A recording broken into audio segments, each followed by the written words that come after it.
James chapter 2, verse 18, ano? So, kung meron kayo mga Bible dyan, pwede po ninyo basahin.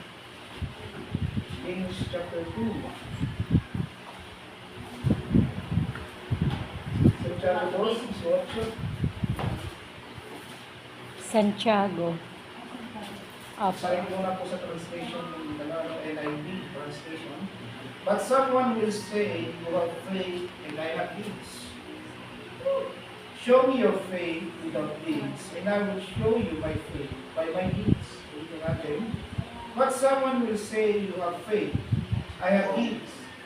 Show me your faith without deeds, and I will show you my faith by my deeds. Sa Tagalog, basahin natin. Ngunit may nagsasabing may pananampalataya ka at may gawa naman ako. Ipakita mo sa akin kung paano maaari magkaroon ng pananampalataya nang walang mga gawa. At ipakikita ko naman sa iyo ang aking pananampalataya sa pamamagitan ng aking ginagawa. So the title of our message today is Active Faith. Hindi natin ano? Active Faith. Active faith. O ang pananampalatayang may pagkilos. So napaganda ng talagang binanggit dito ni Santiago. There's something meron description in matters of faith. So meron pagtatanong o meron silang mga bagay na gustong linawin kapag kapatungkol dun sa pananampalataya. Kaya sinabi dito ni Santiago, sige nga, ipakita mo nga sa akin ang iyong pananampalataya. Sabi niya, ipakita mo sa akin ang iyong mga gawa, walang pananampalataya, at ipakikita ko rin naman sa iyo yung pananampalataya na may gawa. Alam ba natin mga kapatid na pananampalataya dapat na evidential o may evidence ng ating ulitin ka, no? Sa mga mananampalataya, sa mga naniniwala, sa mga umiibig sa Diyos, kung lumalakad sa kaluwalhatian ng Panginoon, ang ating pong pananampalataya ay kailangan mayroong proof o mayroong ebidensya. Hindi kasi natin pwedeng sabihin na tayo lang naniniwala o nananampalataya sa Panginoon nang wala at ebidensya nakikita sa atin. Kaya nga pinapakita rito sa talata nito, yung patunayan bilang isang Kristiyano na dapat kapag ikaw ay mananampalataya, kapag ikaw ay naniniwala sa ating Panginoon, kailangan na ebidensya yung pagka-mananampalataya mo. Kasi kung walang ebidensya yung pananampalataya mo, paano mo masasabi ikay nananampalataya na? Tama? Paano masasabi ikaw nga ay sumusunod sa Panginoong Jesucristo? There is a challenge between faith and deeds. Merong challenge between faith and deeds, ano? Kadalasan kasi, akala ng karamihan, kung gumawa ka ng mabuti, gumawa ka ng maganda, gumawa ka ng ayon sa iyong kalooban, ito ay wawaksik sa iyong pananampalataya. O ito'y patungo sa iyong pananampalataya. Hindi madalas, ganun nagiging sukatan natin. Yung mga bagay natin ginagawa, dahil akala natin tayo ay nananampalataya. Minsan kasi nangyayari, yung nagiging sukatan ng ating kagandahang paggawa, ginagawa natin sukatan ng ating pananampalataya. Ulitin ko, ano? Most Christian believers struggle to provide the truth by their faith. Maraming Kristiyano ngayon na nagkakaroon sila ng struggle sa pagpuprovide ng kanilang bunga sa pamamagitan ng pananampalataya. Ulitin ko, no? Maraming Kristiyano ngayon, kahit sabihin na natin nananampalataya, kahit sabihin lagi natin nasa church, kahit sabihin natin lagi nag-pray, eh wala yung ebidensya ng kanilang pananampalataya. Alam mo yung physical and present, pero faith is absent. Maaaring nakikinig ka ng salita ngayon, maaaring ikay nandito ngayon o active ngayon, pero hindi ibig sabihin na may faith ka na. Hindi ibig sabihin na nananampalataya ka talaga. Kasi ngayon sabi niya, sa ulit panahon, sabi nga ng Panginoon, nilulong niya, will I find faith on earth? Makakakita kaya ako naman mga nananampalataya o ng pananampalataya sa Pilipinas sa ngayon kapag siya ay nagbalik. Katanungan na iniwan ng Panginoon sa mga disipulo. At yan din ang katanungan ang tinatanong sa atin ngayon. Meron kaya talaga tayong pananampalataya o tayo lamang ay naniniwala? Kasi yung paniniwala lamang is just the first basic step. Nakilalanin mo ang Panginoon. Marami nakakakilala sa Diyos, marami sa nila kilala ang Panginoon. Pero pag tinignan mo yung kanilang gawa, ay napakalayo din sinasabi nilang kilala nga nila ang Diyos. Amen? Amen. Instead, sabi diyan, we speak faith from our deeds that relate to our own righteousness. Kaya nangyayari. Minsan, magawa tayo ng mga bagay mabuti. credited as righteousness sa atin, pero hindi po sa kaluwalhatian ng Diyos. Minsan gano'n, ano? Nakikita yung gawa natin, credited yung ginagawa natin mabuti, pero di natin may credit yung pananampalataya natin sa Panginoon, na kaya ka nakagawa ng mabuti ay dahil sa Diyos. Na kaya mo ginawa yung bagay na mabuti dahil alam mo gusto ng Diyos sa iyo. Amen ba? Amen. Most people believe, or sabi diyan, that by our deeds we can enter heaven even without faith. Ito rin yung nagiging sukatan, ano? Karamihan sa ngayon, nagiging sukatan yung paggawa ng mabuti, na kapag ka gumawa ka rin ng mabuti, ikaw ay makakapasok sa langit. You are not saved, sabi diyan, by your works. You are saved by faith, through faith in Christ. Ulitin natin, sabi ng Romans, ano? Hindi ka naligtas sa pamamagitan ng iyong mga gawa, ngunit sa pamamagitan ng iyong pananampalataya sa awa at habag ng ating Diyos. Amen? Amen. This is the struggle we have today, a spiritual sickness that most people lost today. Merong kakaibang sakit na kumakalat ngayon. Ano po yung sakit na kumakalat ngayon? That is spiritually dying. Spiritually drying your faith. Kasi ang totoo mga kapatid, sabi ko nga, kapag binasa natin yung ibang part ni Santiago, sabi namin ni Santiago, naniniwala ka ba ng Diyos sa may Panginoon? Tama, even demons believe that. Tama, kahit ang demonyo naniniwala na ang Diyos ay Diyos. Tama ba? So ano pinagkaiba natin mga kapatid? Doon ka lang ba titigil dun sa kilala mo lang ang Panginoon? O lalakad ka sa pananampalataya dahil sa Diyos? Marami tao tumitigil na rin. When they know God, sabi nga, in John 3:16, for God so loved the world that He gave His only Son. Active yung faith eh. That who has shared or believes in Him, ang sino mang maniwala, ang sino mas mampalataya, ay magkakaroon ng putol ng buhay na walang hanggan. Tama ba? Kaya ang faith mga kapatid must be active. A faith without a test, ulitin ko mga kapatid, pakinggan ko ito, a faith without a test is only theoretical. Kapag ang pananampalataya hindi nasusubok at hindi active, it's only theoretical. Pag sinabi natin theoretical, theory lang yun. Kahit sabihin mo ngayon, naniniwala naman ako sa Diyos, sumasamba naman ako, ba? Pero kung walang pagkilos sa iyong pananampalataya, theory lang yun. Kaya nga sabi ni James, sige nga, pakita mo sa akin yung gawa mo, at ipakikita ko naman sa iyo yung pananampalataya ng gawa mo. Because, yung pananampalataya na may gawa, it enter to another level.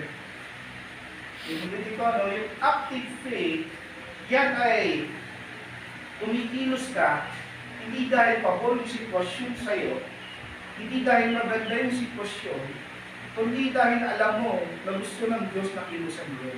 Amen. That's why it calls active faith. Narinig mong sinabi ng Diyos. Kaya ka nga kumilos, kaya nga sinabi nung later part, Abraham credited righteous. Ano yan? I-credit si Abraham bilang righteous. Dahil sinabi ng Diyos na umalis ka dyan sa bayan mo at pumunta ka doon sa pagdadalan ko sa iyo. May pagkilos na ginawa. Tama? May pagsangayon. Kasi nga, sabi nga dyan, kapag nabililusan mo yung pananampalataya, hindi lamang yung pagpapalang nakukuha mo. Hindi ka lamang nakapapasok doon sa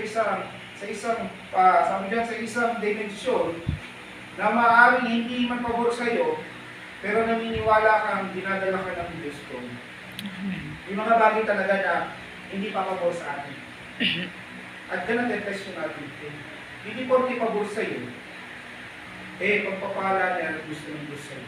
Ulit ito, hindi porke pabor sa iyo, pagpapala niya ng Diyos sa iyo. Hindi sa iyo, hindi to test. Nasaan na ba yung faith mo ngayon? Ano ba yung pinikilusan mo ngayon? Nasaan ba parte yung aking pananampalataya ngayon? Most people today have a common spiritual sickness that leads to this, sabi yan, deafness and spiritually paralyzed. Pagka daw ang ating faith ay hindi active, nagkakaroon daw tayo ng spiritual sickness, deafness, and spiritually paralyzed. Pag sinabi natin spiritually paralyzed, hindi nakakakilos. Ano? Hindi kumikilos yung pananampalataya, nandun ka lang, pero hindi mo naman kinikilos. Kaya nga napaka-importante na you hear and obey. Tama? You hear and you walk. Kasi the first step of your faith is your hearing. Ulitin ko, The first step of your faith is hearing. Kaya nga sinabi ng Biblia, Faith comes from hearing and hearing and hearing the Word of God. Yung daw pananampalataya o yung pananampalataya ay yun ay sa patuloy mong pakikinig ng salita ng Diyos, and eventually, lalakaran mo yung sinabi ng Diyos. Tama ba? Hindi pwedeng ma-active yung pananampalataya kung ito'y nadinig mo lang. Pero hindi ka naman kumilos. Ang tawag po doon is spiritual obesity. Ano po yung spiritual obesity? Nakaupo lang, nakinig ng mga salita, wala namang nangyari. Tama? Maraming ganyan ngayon na may sakit sa pananampalataya. At ito ang tinuturo ng Panginoon sa atin na huwag tayong matulad doon sa may sakit sa pananampalataya. Nagagamot pa naman yan. Tama? Kaya nga sabi ng Panginoon, hindi naman siya naparito para sa mga galing. Hindi naparito siya para sa may mga sakit. At isa tayo doon na aminin natin sa ating sarili na tayo ay may sakit karamdaman pagdating sa pananampalataya. Lalo na sa mga nakakilala sa Diyos. Lalo na sa mga nakatagpo na ng salvation, nakilala na ang Panginoon, pero hanggang doon na lang yun. Tama ba?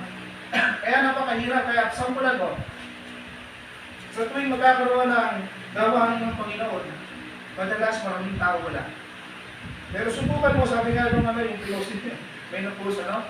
Pagka doon church sa ulit, ang dami. Pagka prayer meeting, wala na. Tao ba? No, wala yung mga tao. Kasi bakit? Ang gusto lang ng tao, masaya. Gusto lang ng tao yung beneficial para sa kanila.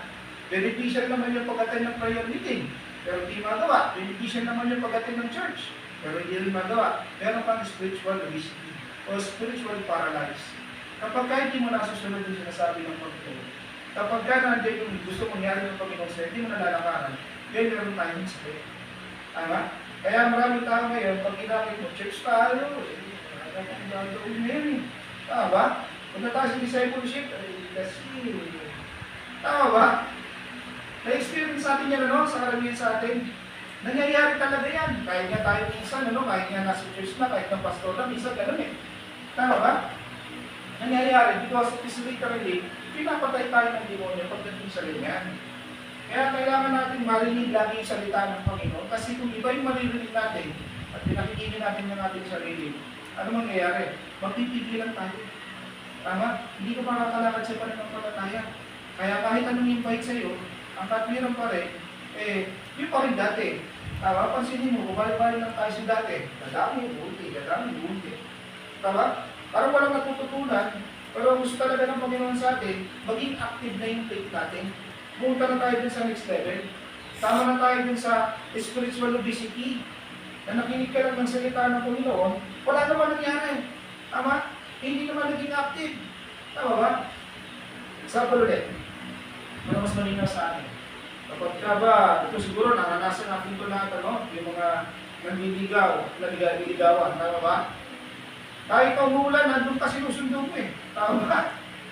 Kahit bumabagyo, basta nandun ka lang, basta mapakita mo lang na umikilos ka dahil mahal mo siya. Tama ba? Kahit na minsan, kahit na wala kang pumasahe, gagawa ka ng paraan para nang masundo siya eh. Tama ba? So, ganun din sa ating pananampalataya. Hindi yung minute lang ng panahon, Lord, sorry. Wala yung sakto ng ulo, sobrang init talaga. Hindi naman katwiran yun dahil nagkamali tayo, nagpadala tayo sa ng demonyo, Pero hindi naman ibig sabihin niliwanag ka na ng Diyos doon, Nangyayari talaga yan. Pero hindi yan excuse. Ulitin ko, Nangyayari yun, pero hindi yun excuse. Minsan, meron yung mga ganun kasi talaga sa ating bilang isang Kristiyano, pinapakita ng Diyos yung mga bagay na kailangan tayo matutunan. At kailangan talaga natin matutunan kasi kung hindi tayo pupunta doon sa next level, hanggang dito na lang yung level natin. Hindi tayo angat, hindi tayo lalago. Wala nang nangyayari sa pananampalataya natin. Kahit na sabihin natin, preach dito yung napakarami iba't ibang pastor, you are just like a bomb. You just like sound like a bomb. Para ka lang pumpya, matulog ng tulog na wala nang nangyayari doon sa pagkakarinig ng ating salita ng Panginoon. I believe na kaya tinutulong ng Panginoon sa atin because God has a plan for us to grow. Hindi mo nga, paglago. Kailangan kasi natin lumago eh. Kailangan kasi natin mag-evolve. Tama ba? Mag-i-evolve ba ngayon na napakarami? Yung cellphone nga, nag-i-evolve eh, tama? May bagong features ngayon sa app, yung AI, Maglagay ka lang kung anong gusto mo, gagawin ng AI. Pero yung ating paglago, naiiwanan yung pananampalataya. Parang present tayo sa church, sabi ko nga, parang nandito tayo, pero unless, alam mo ba ang pinaka-importante sa bagay ng pananampalataya? Sabi ko ano na, it's about belief. At kapag kayo belief, nasasamahan natin ng isang bagay na hindi tama, o nababarahan yung minsan kasi naririnig naman natin, yung salita ng Diyos, minsan na nagkakaroon ng bara. Tama ba? Hindi na bumababa. Nahaharap na siya. Hindi na bumababa, ano? At ang kailangan natin ngayon, maging active. Alam mo yun, sabi nga ni Pastor Stephen Balo, napakahalaga ito ng 5 minuto na yung attention mo ay nasa Diyos. Kesa yung isang oras tayo nag-usap, pero wala ka namang natutunan. Ulitin mo, ano? Sabi ni Pastor Stephen Balo, napakahalaga na kami 5 minuto, basta yung attention mo ng Diyos ay sinasabi ng Panginoon. Kesa isang oras na tayo nag-usap dito, pero wala ka namang natutunan. Mas beneficial rin nakikita sa loob ng 5 minuto, at least nakain mo yung gusto nangyari ng Diyos.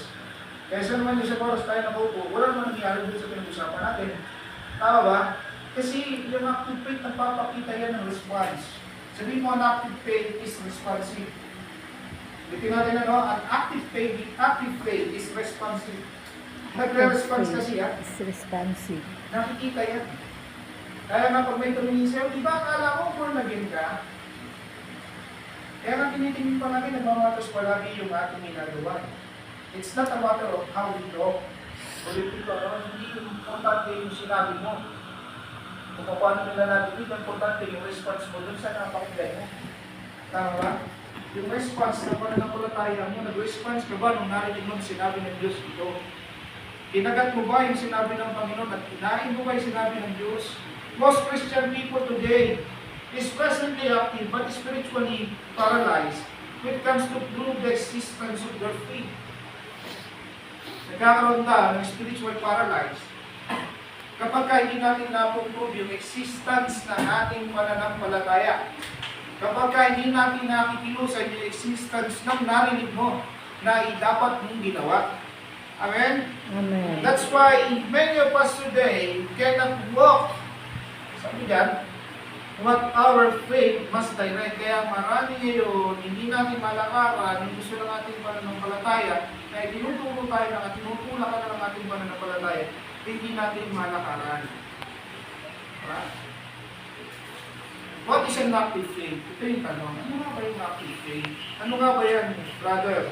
Yung active faith na tinuturo sa ating Panginoon. An active faith directs your deeds to please God. An active faith directs, sabi yan, an active faith directs, sabi yan, your deeds to please God. Ang active faith ay dinedirekta ka doon sa paggawa nakalulugod sa Diyos. Tama? Kung nakakalugod ka niya sa sarili mo, hindi yan patungkol sa Diyos. It's not an active faith. Pero kung nalulugod ang Diyos doon sa ginagawa mo, it was an active faith. Meron kasi tayong human deeds at yung ating tinatawag na extraordinary deeds. Yung extraordinary deeds comes from your faith. Sabi nga, something that you cannot see, but you believe it will happen. Tama? Hindi mo man ito nakikita, hindi mo man nahahawakan, hindi mo pa ka naaalinaw, pero naniniwala ka na kung mangyayari sa iyo eh. Naniniwala ka naman na ito ay mangyayari sa iyo. Amen? Amen. Kaya kung may ganoon tayong klase ng pananampalataya mga kapatid, it was an active faith. An active faith, walk what the Lord's instructed. Yung active faith, lumalakad base sa instruction ng Lord. Base doon sa napakinggan mo sa Lord. Ulitin ko, an active faith will respond to the instructions of the Lord. Yung active faith ko ay nakabase sa instruction ng Lord. Kaya ako magkilos. Abraham is the very best example of it. Nung pinaalis ng Panginoon si Abraham dun sa kanyang bayan, ang sabi ng Panginoon sa kanya, sige Abraham, umalis ka rito sa bayan mo, pumunta ka doon sa pagdadalan ko sa iyo, at doon ko gagawin yung aking pinangahan ko sa iyo. Ano sinabi doon ni Abraham? Maaring on the way, nag-aaway sila ng mag-asawa, no? Kasi wala namang plano. Tama ba? Wala naman silang wala talagang specific silang susundan, kundi yung tinig lang ng Panginoon. Maaari sabihin ng asawa niya, siguro guni-guni mo lang yan. Tama? Pero sumunod pa rin si Abraham. It is credited to him as righteous. Tama? Kasi napakahalaga nung naririnig mo ang tinig ng Panginoon. Amen? Amen. Napakahalaga nung naririnig mo yung instruction ng Lord sa atin ngayon. Kasi kung walang instruction ng Panginoon sa atin, at wala tayong naririnig, ano yung ating susundan? Ano yung ating lalakaran? Ano yung ating gagawin? An actual faith doesn't only do the ordinary deeds, but walk to what is spiritual, even if it is not favorable to you. Sabi yan, ang active faith, sabi, hindi lang ginagawa yung mga bagay na ordinaryo, kundi ginagawa pa rin yung mga bagay na patungkol sa spiritual, kahit na ito ay hindi tungkol sa iyo. Kahit na ito ay hindi sa kayo sa kalooban mo. Tama ba? Yung pumunta ka dito ngayon, because of active faith, kahit na mainit, pwede ka naman natulog na lang sa inyo. Pwede ka naman ano? Pwede ka ba, sa kanan, next time lang tayo mag-church, kasi init na panahon talaga. Pwede naman gano'n, pero yung response mo na tumuloy ka dahil gusto mong marinig, yung tinig ng Panginoon, it was an active faith. Tanda mo na buumpisa ka na doon.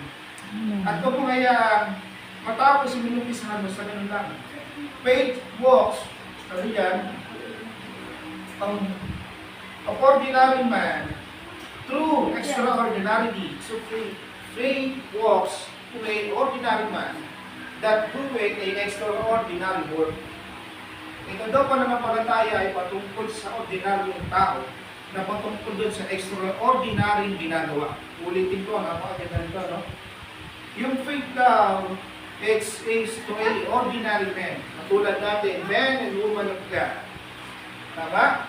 You walk it and you do it to extraordinary works na ibinibigay naman ng Diyos. Kaya, kapatid, ulitin ko, hindi ka ordinaryo. You are extraordinary creations of God. Nasa iyo yung ebidensya ng ginawa ka ng Diyos. Ikaw ay nilalang ng Diyos. May ebidensya, tama? Kaya huwag natin hayaan maging claim lang natin yung kilala natin ng Diyos, pero walang nabago sa ating buhay. Ulitin ko, no? Hindi natin pwedeng i-claim na kilala natin ng Panginoon without anything that happened or change doon sa ating mga ginagawa ngayon. Faith aspect. Ano ba yung key aspect ng pananampalataya? Faith must have active evidence. Ito po yung sinasabi ng key aspect na to. Faith must have, sabi diyan, active evidence. Kailangan daw merong active evidence. Diba? Kung kilala mo Diyos, sinashare mo yung Diyos. Tama ba? Kung lumalakad ka sa Panginoon, masaya kang lumalakad sa Diyos. Tama? Kung nakakatanggap ka ng pagpapala, masaya kang tumatanggap ng pananampalataya galing sa Diyos. Kung mahirap ang sitwasyon, kahit na mahirap, masaya ka pa rin tinatanggap yung sitwasyon kasi alam mo kasama mo ang Panginoon. Amen? Amen. Faith is dead without actions. Ang pananampalataya, walang gawa. Palagi mo kong tatandaan, kapatid, mga nakikinig ng salita ng Panginoon, sa online man o sa hindi, ay patay. Ang pananampalataya, walang pagkilos, walang paggawa, walang aksyon, hindi responsive, ay patay. Tama ba? Yan ay patay. Ibig sabihin nga, tsuri lang yung faith mo. Tsuri lang ang nananampalataya ka sa Diyos. Kapag ka ngayon wala pa rin nababago, from 2018 to 2018, kahit ang 2016 pa, nakakinig mo na yung salita ng Panginoon, pero same pa rin yung routine mo, same pa rin yung pangangapiran mo. Pupunta ka sa church, hindi ka pupunta sa church, tapos sasabihin mo kilala mo Diyos, kalokohan yun. It was a big foolishness. Without changing the aspects of your deeds or your works, on how you live today, your faith must be evident. Sabihin mo nga, kailangan may ebidensya yung pananampalataya ko. Kailangan na ebidensya ang And pananampalataya. number 3, sa key aspect ng ating pananampalataya was transformation. Merong pagbabago. Tama? Kasi ang faith is transformational. Pag sinabi natin transformational, merong pagbabagong nangyayari. Kung dati wala kang pera, naniwala ka sa Panginoon, nagpapalain ka, na-activate mo yung faith mo, pinagpala ka ng Diyos, nagkapera ka. Kung dating wala kang trabaho, nag-pray ka sa Panginoon, tama? Nasabi mo, Panginoon, kapag ka binigyan mo ako ng trabaho, ibabalik ko ito ng balibod sa iyo, binigyan ka ng Panginoon ng trabaho, tama? Na-active yung faith mo. Minsan, kaya lang nawawala yung activations ng ating pananampalataya because we take the credit na dapat sa Panginoon. We take the credit instead na sa Diyos. Alam mo yun, kung nagkatrabaho ka, pinagpala ka ng Panginoon, nalimutan mo ang Panginoon. Sinuntabi mo ang Panginoon. Nung pinagpala ka ng Diyos, nagkaroon ka ng maraming bagay na pinamasa mo, pinagpala ka ng Diyos, isinuntabi mo ang Panginoon. Tama ba? Nawala na ang Diyos, dosalin niyo ng ating pagpapasalamat. Kaya mga kapatid, sabi nga ng Panginoon, ulitin ko, napakasimpleng salita na sinabi ng Panginoon, kumain man kayo, o uminuman kayo, pagpasalamat ko sa Diyos. Amen. Active, ano? So napaka-active. Kailangan active yung faith natin. It reminds us that faith is unstable until we act. I-remind tayo nito na yung ating faith ay hindi, sabi diyan, hindi balance o unstable. Kung sinabi natin unstable, wala sa timbang until na ikaw ay umilos.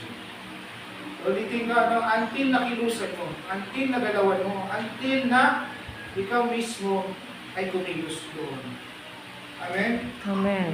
Kaya sabi ko nga, example natin kanina, kaya kung dati, from 2016, kung ganun pa rin yung actions natin, brother, sister, di ako makakapunta, di ako makakadalo, kasi may ganito ako, lumantugtugin na yun eh. Tama ba? Lumantugtugin na yun, inaalis natin talaga ang Panginoon sa atin, ayaw talaga natin gusto, ayaw natin talaga lakaran ng Diyos. Kaya ito mga kapatid ay paalala sa atin, una simbanahin pananampalataya natin sa ngayon. We may claim to have faith, maaaring masabi natin na meron tayong pananampalataya. Tama ba?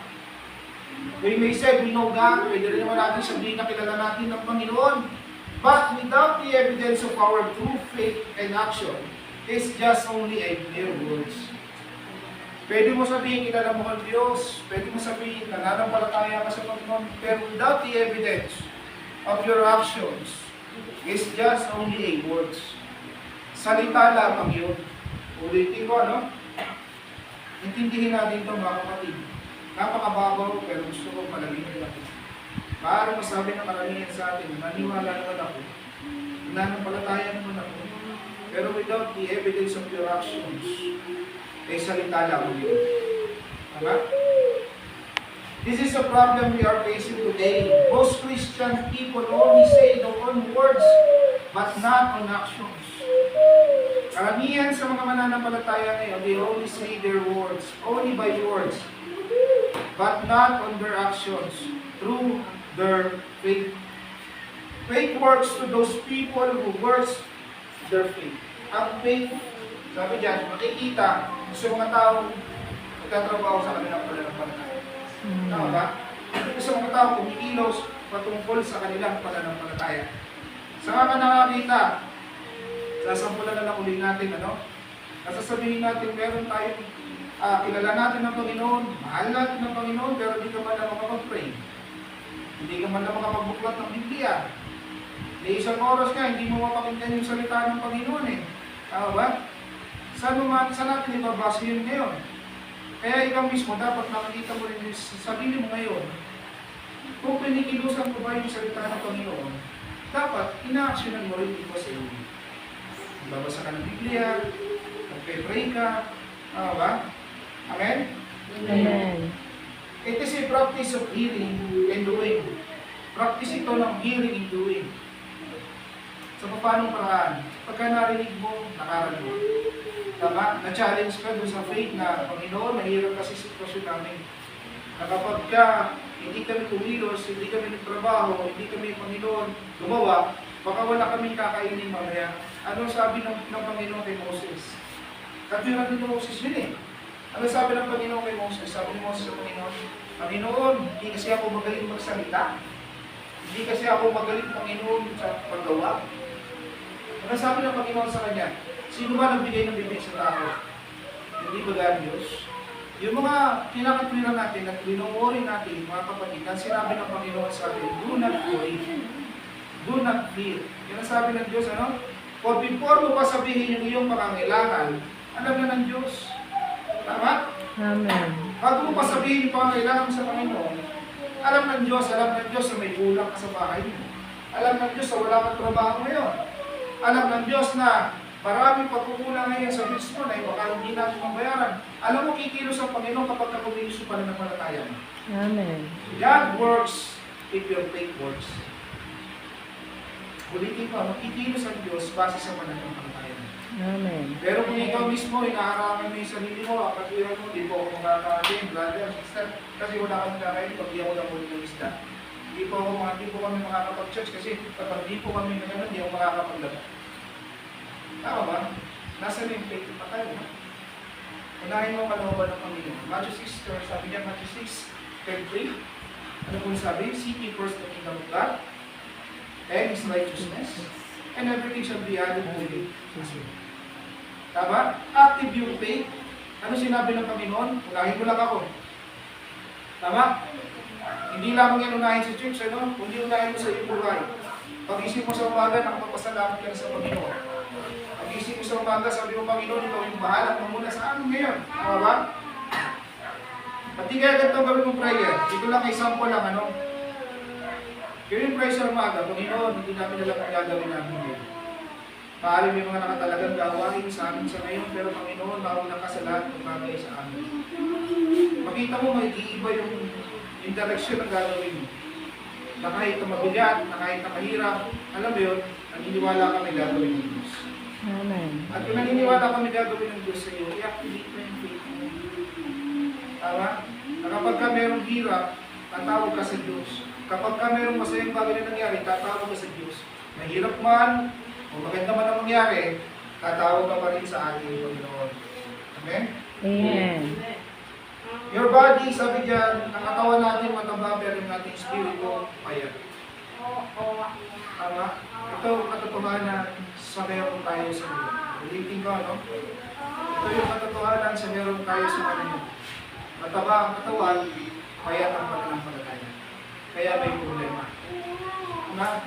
Kasi kapatid, kung hindi matutuwid, kung hindi makukorek yung ating ginagawa ngayon, at natuturo lang sa atin ngayon kung paano tayo yumaman, kung paano mapapagaan yung pagkaramdam mo.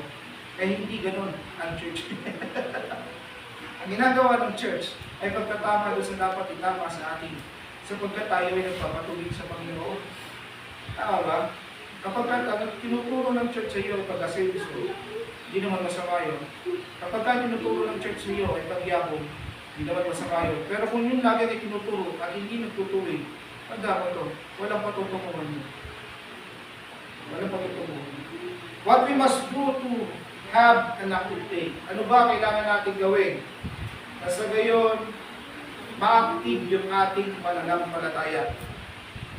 Number 1, ito kailangan mo itong pakinggan. Faith is a practice of what you do every day. Faith is a practice of what you are doing every day. Ba? Practice yan eh. Hindi naman yan biglaan na mangyayari sa iyo overnight. Ano? Hindi gano'n.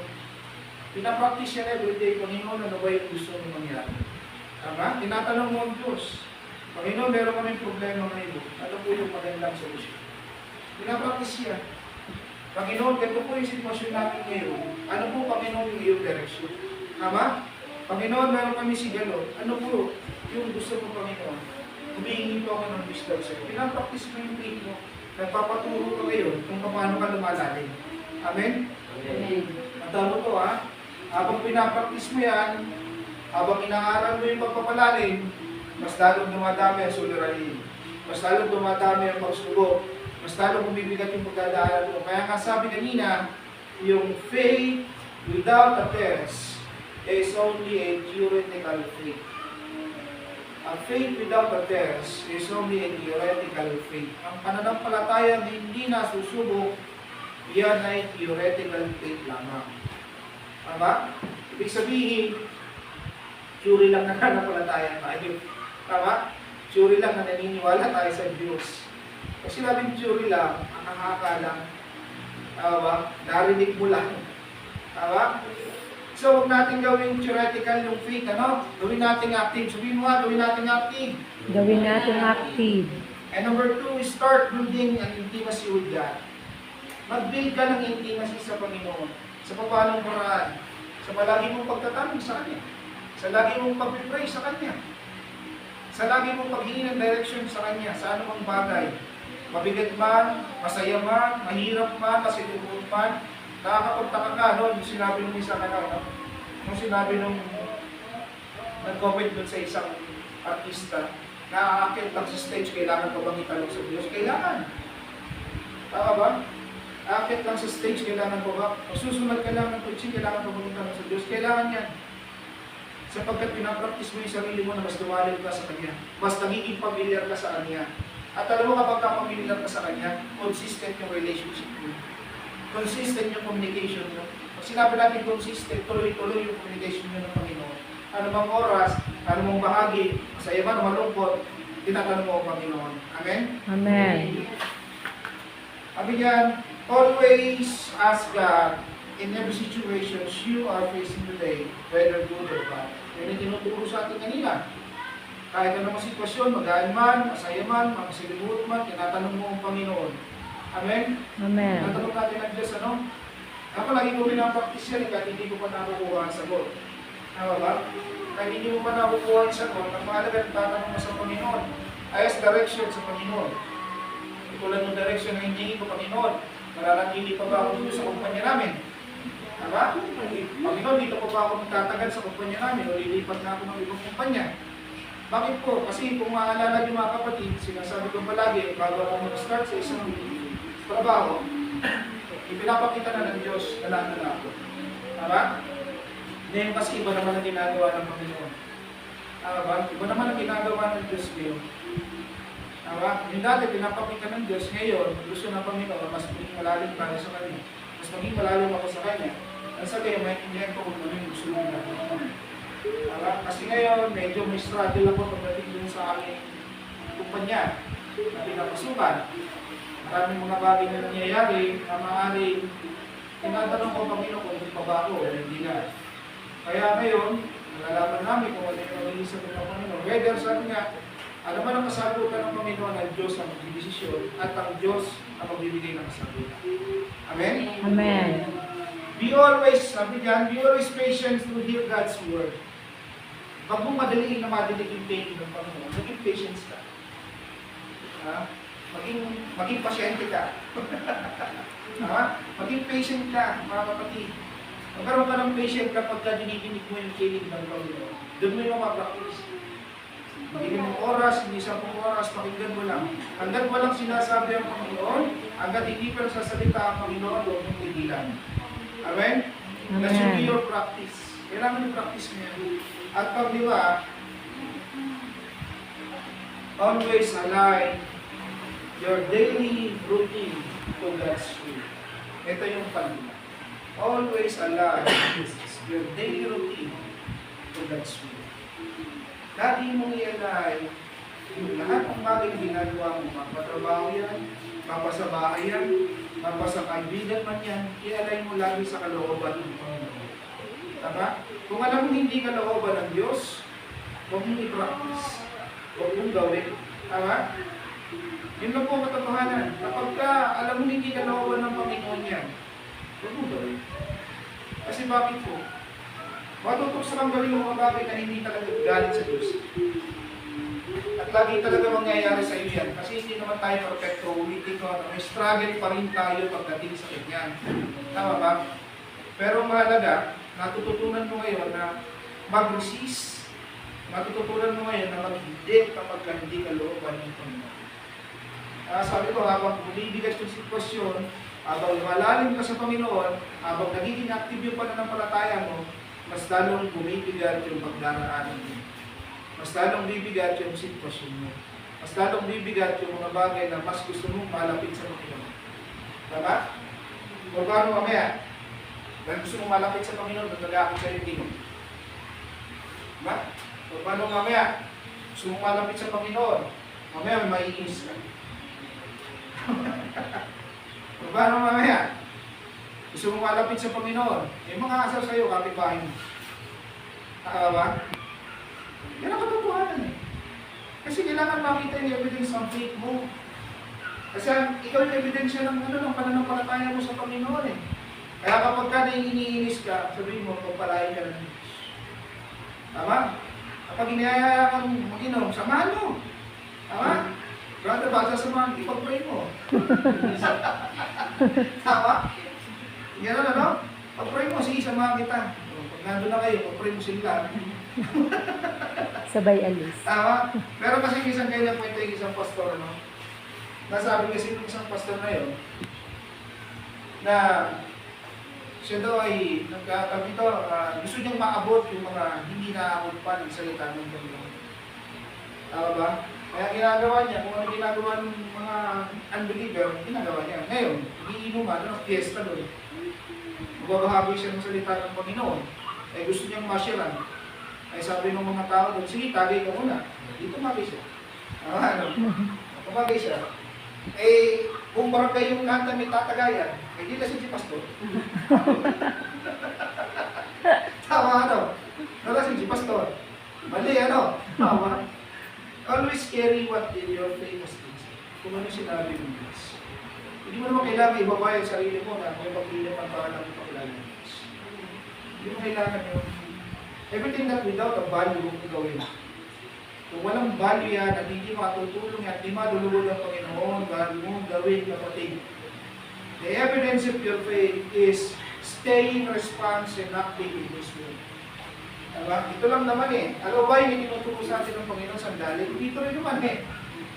Tama? Dito rin naman eh. Hinihimay-himay lang sa atin nang sa gayon, ay hindi at maunawa natin ano ba gusto ng Diyos. Tama? Paano kung mamalulugod ang Panginoon? Baka mamaya gawin mo nga yun ha? Hindi, sisiran kita eh. Yes naman yan. Tama, no?